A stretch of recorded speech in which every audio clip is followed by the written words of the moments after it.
आतून सीरीज किस्त number 113 bye Urdu classic. इसी रात पद्मनाग ने एक छोटे से उकाब का रूप धारा और फजा में प्रवास करता हुआ एथेंस के सबसे बड़े मंदिर में पहुंच गया। इस मंदिर में देवी ईसरी और बिल्ली की एक बुत की पूजा होती थी। एक बुत सांप का भी रखा हुआ था। इनके ऊपर सूरज का एक थाल दीवार से लटक रहा था। यह बहुत बड़ा थाल सोने का था। इस वक्त मंदिर में पूजा हो रही थी। काहिन आजम देवी ईसरी के बुत के आगे बैठा मंत्र पढ़ रहा था। दूसरे पुजारी बारी बारी आकर माथा टेकते और एक बहुत बड़े मर्तबान में सोने चांदी के सिक्कों को डालकर पीछे हट जाते। पद्मनाग ने अपनी असली इंसानी शक्ल बदली और मंदिर के एक स्तूनके से निकलकर इसी देवी के बुत की तरफ बढ़ा। इसने बुत के आगे माथा टेका। चूंकि पद्मनाग हिंदी देवमाला का देवता था, इसलिए वो ऐसा कर सकता था। माथा टेकने के बाद वो मर्तबान की तरफ गया और उसमें हाथ डालकर कुछ सिक्के निकाले और पुजारियों की तरफ उछाल दिए और बोला कि इसी देवी की तरफ से तुम्हें दिए जाते हैं। काहिन आजम आंखें बंद किए मंत्रों का जाप कर रहा था। इसने जुमला सुना तो आंखें खोल दी। अपने सामने सेहरा वाले शख्स को देखकर एक बार तो अपनी जगह से हिल गया, मगर फिर फौरन ही संभल कर गरजदार आवाज में बोला, तुमने इसी देवी के माल में खयानत की है। देवी तुमसे भयानक बदला लेगी। पद्मनाग काहिन आजम के करीब आया और आहिस्ता से बोला,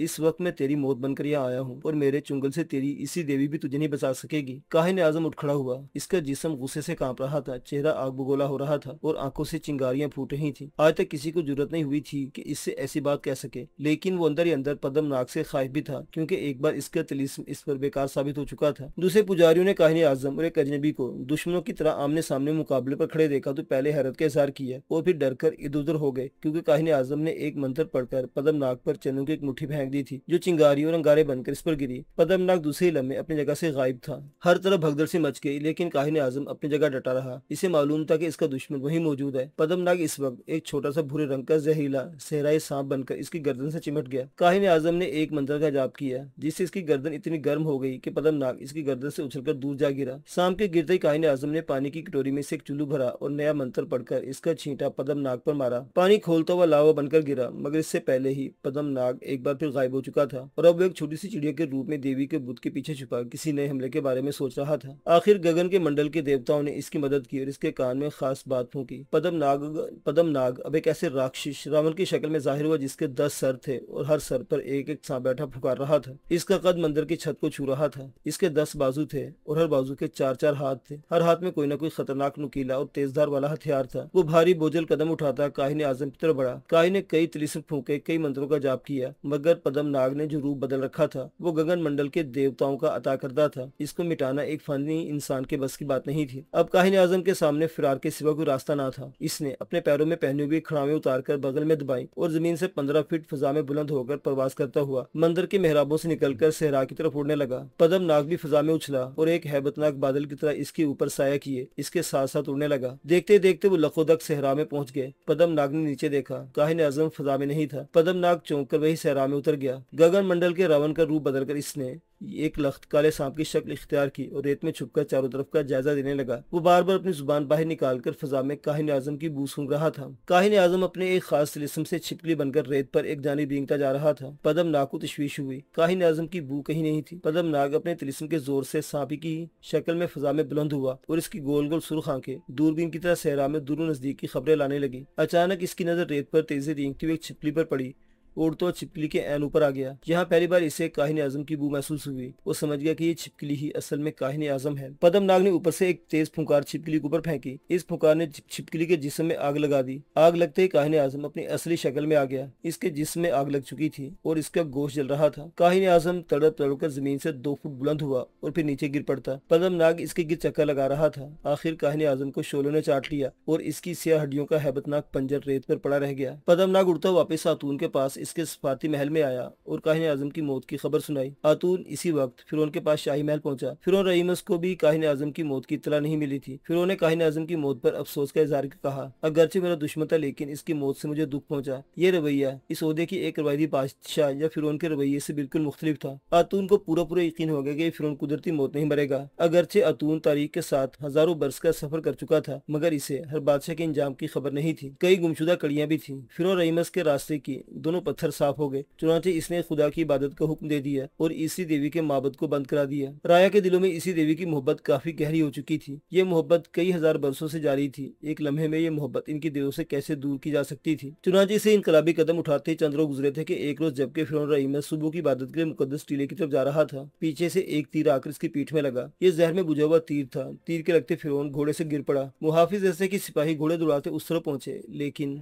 फिरौन मर चुका था। आतून और पद्मनाग को फिरौन की मौत का सख्त अफसोस हुआ। आतून बोला, पद्म, मैंने ऐसे कई बादशाहों की लाशें तारीख के औराक पर बिखरी हुई देखी हैं। ऐसे फिरौन के दिल से कोई भी कदर नहीं करता। लोग जाबिर बादशाहों को कत्ल भी करते हैं और फिर याद भी इन्हीं को करते हैं। इनकी बहादुरी के किस्से कलमबंद होते हैं। मगर दिल की गहराइयों में आतून को रहीमस की अलमनाक मौत का अफसोस था। इस रोज वो बहुत उदास रहा। रात को वो पद्मनाग को सोता छोड़कर सफारती महल से निकला और सहरा की तरफ चल दिया। ठंडी पुरस्कून चांदनी और सहरा की पुरस्कून रात ने जैसे इसके उदास दिल पर अपना शफकत भरा हाथ रख दिया। वो पैदल ही चला जा रहा था और इसे अपना सारा गुजरा हुआ जमाना याद आ रहा था। हजारों बरस के वाकयात किसी फिल्म की तरह इसकी निगाहों के सामने से गुजरने लगे। इसे अपने बचपन का जमाना याद आया। वो दरिया नील के किनारे खेला करता था। दरिया में अपने बाप के साथ कश्ती चलाया करता था। आतून का वो घर और मोहल्ला बाकी नहीं रहा था, मगर अहराम और दरिया नील मौजूद थे। दरिया इसी रवानी से बह रहा था। इसके किनारे कमल के फूल उसी तरह उगते थे। आतून का दिल बोझल सा हो गया था। इसके कदम खुद ब खुद अहरामों की तरफ उठने लगे। चांद मगरिब की तरफ सहरा में काफी नीचे खिसकाया था और फीकी जर्द रोशनी सहरा में रेंगती हुई चांद की तरफ सिमट रही थी। अहराम इस वसी और इस सहरा में सरब फलक मखरूती पहाड़ों की तरफ ऊपर को उठे महरब लब खड़े थे। इन्हीं अहरामों में से आतून की हजारों बरस की जिंदगी का धारा बहना शुरू हुआ था। खानदान फराना के उजड़ते हुए वीरान शाही कब्रिस्तान के पहलू से गुजरते हुए आतून को कुछ सरगोशियां सुनाई दी। वो रुक गया। इसने कब्रिस्तान की तरफ देखा। वहाँ सन्नाटे के सिवा कुछ भी नहीं था। कब्रों के कुछ बाकी बचे हुए पत्थर इधर उधर बिखरे हुए थे। कोई कब्र सलामत नहीं थी। कभी इस कब्रिस्तान में इसके आबा व अजदाद की कब्रें हुआ करती थी। आतून इन सरगोशियों में अपना वहम समझा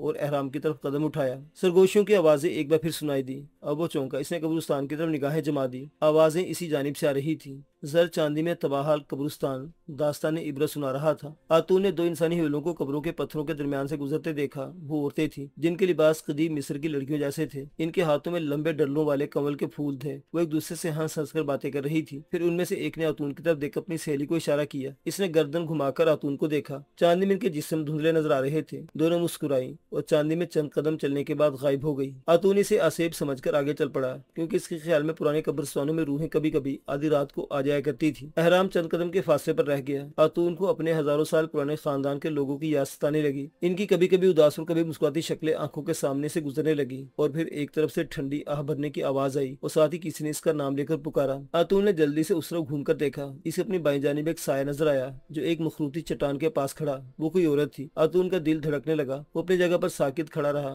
फिर इसने आयशा से पूछा, तुम कौन हो? आतून, तुमने मुझे नहीं पहचाना? औरत की आवाज सुनाई दी। मैं तुम्हारी महबूबा कोलसरी हूँ, जिससे तुमने कभी बेपनाह मोहब्बत किया करते थे। आतून का दिल जैसे किसी ने अपनी मुट्ठी में ले लिया। वो बेइख्तियार होकर अपनी महबूबा कोलसरी की तरफ बढ़ा और करीब जाकर इसे गौर से देखा। वाकई वो इसकी महबूबा कोलसरी ही थी, जिससे मिलने के लिए आधी रात को अपने मकान की छत फलांग कर इनके कोठे पर जाया करता था। वो बेहद खूबसूरत लग रही थी। इसके रेशमी लिबास में तरोताजा फूल लटके हुए थे और उनमें से आसमानी खुशबू उठ रही थी। इसकी से आंखें मुस्कुरा रही थी। आतून ने इसका हाथ थाम लिया। इसका हाथ गर्म था, जिंदगी और नौजवानी की हरारत से भरपूर। आतून ने पूछा, कोलसरी, तुम यहाँ कैसे आ गई? तुम्हें तो मरे हुए हजारों बरस बीत चुके हैं। कोलसरी ने मुस्कुराकर कहा, अगर तुम हजारों बरस से जिंदा हो तो क्या मैं जिंदा नहीं रह सकती? आतून ने फिर पूछा, लेकिन आज से पहले मुझे क्यों नहीं मिली? आज इस मुलाकात का क्या मकसद है? कोलसरी ने अहराम की तरफ इशारा करते हुए कहा, मैं तुम्हें लेने आई हूँ। इस अहराम में तुम्हारे कुछ दोस्त भी हैं। आतून का माथा ठनका।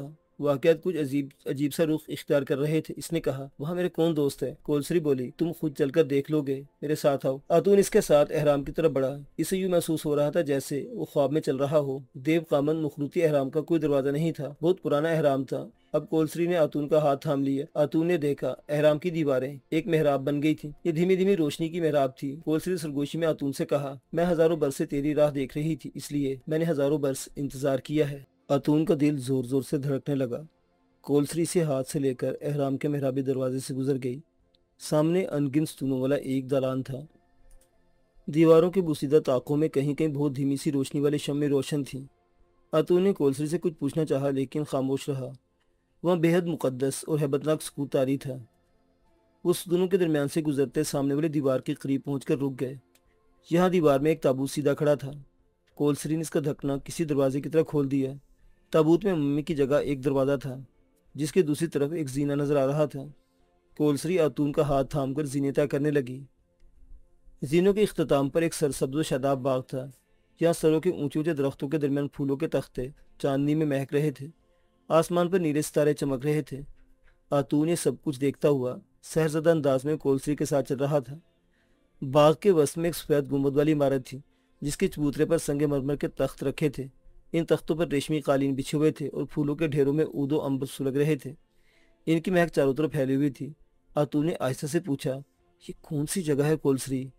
ये तुम्हारा नया घर है, कोलसरी ने सरगोशी में बताया। नया घर? आतून कुछ ना समझ सका। अचानक एक तरफ से कुछ औरतें हंसती हुई आईं। इनके साथ मासूम बच्चे भी थे।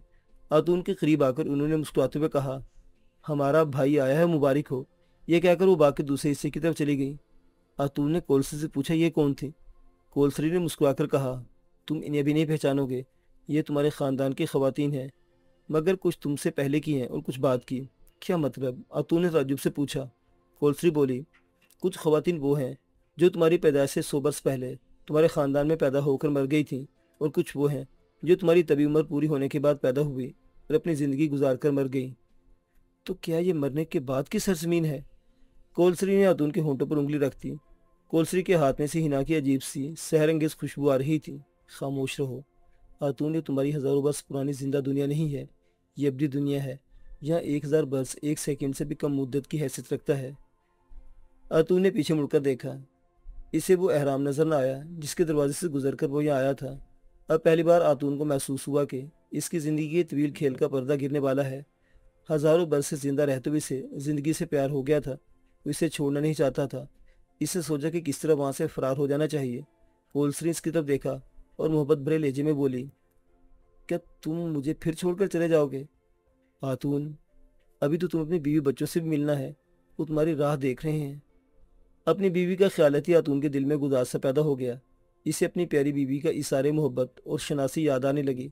दुनिया में शायद ही कोई ऐसी हस्ती होगी जिसके साथ इतना इशार किया हो, इतनी कुर्बानियाँ दी हों, इसके उसके बच्चों के लिए इतनी तकलीफें उठाई हों। फिर इसे अपने मासूम और प्यारे बच्चे याद आए जिसकी आंखों के सामने पुख्ता उम्र को पहुंचे और फिर बूढ़े होकर इस दुनिया से रुखसत हो गए। वो गुंबद के चबूतरे की सीढ़ियाँ चढ़ रहा था। चबूतरा दायरे की शक्ल में गुंबद के चारों तरफ फैला हुआ था। गुंबद का सिर्फ एक ही दरवाज़ा था जिससे हल्की सब्ज रोशनी बाहर आ रही थी। इसके अंदर क्या है कोलसरी? आतून ने सवाल किया। कोलसरी ने कहा, इसके अंदर वो दोशीज़ा है जो हज़ारों बरस से तुम्हारी राह देख रही है। आतून के मुंह से निकल गया, क्या वो मेरी बीवी है? नहीं, कोलसरी ने कहा। क्या वो तुम हो? आतून ने मुस्कुराकर पूछा। कोलसरी मुस्कुरा दी। नहीं, मैं तो तुम्हारे साथ हूँ। फिर कौन है वो दोशीज़ा जो हज़ारों बरस से मेरा इंतजार कर रही है? कोलसरी ने आतून का हाथ आहिस्ता से दबाया और सरगोशी में बोली, वो हसीन दोशीज़ा मौत है। आतून का दिल जैसे एकदम उछलकर सीने से बाहर आने लगा।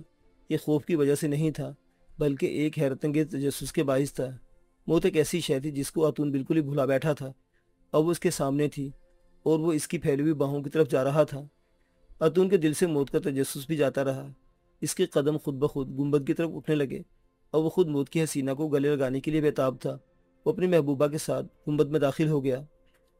गुंबद में दाखिल होते ही कोलसरी ने आतून का हाथ छोड़ दिया। आतून ने देखा कि गुंबद के नीचे फर्श के वस्त में एक ताबूत खुला पड़ा था। कोलसरी की आवाज़ आई, मेरे दोस्त, इस ताबूत में आ जाओ, मैं ताबूत में तुम्हारी मुंतजिर हूँ। आतून किसी तिलिस्मी ताकत के ज़रिए असर ताबूत की तरफ बढ़ने लगा। हर कदम पर इसके जिस्म में एक तब्दीली रूनमा हो रही थी। ताबूत इससे 4 कदम के फासले पर था। पहले कदम पर इसके बाल सफ़ेद हो गए, दूसरे कदम पर इसका जिस्म झुर्रियों से भर गया, तीसरे कदम पर इसकी कमर झुक गई और हड्डियां टेढ़ी मेढ़ी होकर मुड़ गई। चौथे कदम पर वो इतना बूढ़ा हो गया था कि इसका वजन और इसका सारा बदन रेशे से लरजने लगा। फिर जैसे किसी से आहिस्ता से उठाकर ताबूत में लिटा दिया। ताबूत में लेटे इसके जिस्म में ज़बरदस्त शिकस्त और रीख शुरू हो गई। पहले इसका जिस्म नीला पड़ा, फिर खाल के नीचे से सारा गोश्त गलकर नरम हो गया, फिर खाल भी गल सड़ गई। उसके बाद सारा जिस्म मट्टी बनकर ताबूत की तह में बैठ गया। अब वहाँ आतून की जगह हड्डियों का एक ढांचा पड़ा हुआ था। आतून मर चुका था मगर जिंदा था। यह ज़िंदगी मादी ज़िंदगी से मुख्तलिफ और मुस्तकिल थी। आतून को पहली बार महसूस हुआ कि वो इन चीज़ों को भी देख सकता जो बज़ाहिर इसकी निगाह से ओझल है, इन लोगों को भी देख सकता है जो वहाँ मौजूद नहीं। इसे किस्म किस्म के फूलों की खुशबू आ रही थी। फिर वो ताबूत से निकलकर गुंबद की छत की तरफ उठने लगा। वो गुंबद की पथरीली छत में से गुजरकर बाहर निकल आया। बाहर इसने चारों तरफ निगाह दौड़ाई। वहाँ ना मिस्र का दारुल हुकूमत था और ना इसके शाही महल थे। हर तरफ वीराना और खंडरात थे। आतून ऊपर ही ऊपर दराज करता चला गया। इसकी रफ्तार ख्याल की रफ्तार से भी ज़्यादा बर्क आसा थी। पलक झपकने में 1/करोड़वें हिस्से में भी वो एक मरग़ज़ार में था जिसके फूलों भरे तख्तों के दरमियान जमुर्द की सब्ज़ तह वाली नहरें बह रही थी। ऐसा शफ़ाफ और चमकीला पानी आतून ने अपनी ज़िंदगी में कभी नहीं देखा था। इसकी सफ़ेदी सूरज की किरण से भी ज़्यादा नूरानी थी। नहरों के किनारे सब्ज़ पत्तों में सफ़ेद और सुर्ख फूल खिले हुए थे। ये फूल लालो गोहर को भी शर्मिंदा कर रहे थे। सामने अकीक का महल था जिसका दर मोतियों से जड़ा हुआ था। ये दर खुला और चंद औरतें हाथों में थाल लिए और इनके सुनहरे फूल लुटाती आतून की तरफ बढ़ी। आतून ने अपने हाथों और जिस्म को पहली बार देखा। इसका लिबास जर्क बर्क था। करीबी बहती नहर के आईने में अपना चेहरा देखा। वो 16-17 बरस का एक खूबसूरत नौजवान था। इसकी आंखें जुमर्द और स्याह अकीक से तराशी हुई लगती थी और सर पर स्याह घुंघराले बाल स्याह अंगूरों के गुच्छों की याद ताज़ा कर रहे थे। औरतें फूल लुटाती इसके करीब आ गई। इनकी उम्र अभी 16-17 बरस की थी। उन्होंने आतून को अपने साथ लिया और जुमुर्दी महल में दाखिल हो गई। इसके बाद आतून को वक्त के सब्जादारों, रेगजारों, मैदानों और कोसारों में फिर किसी ने ना देखा। हजारों बरस की कहानी अपने इख्तिताम को पहुंच गई।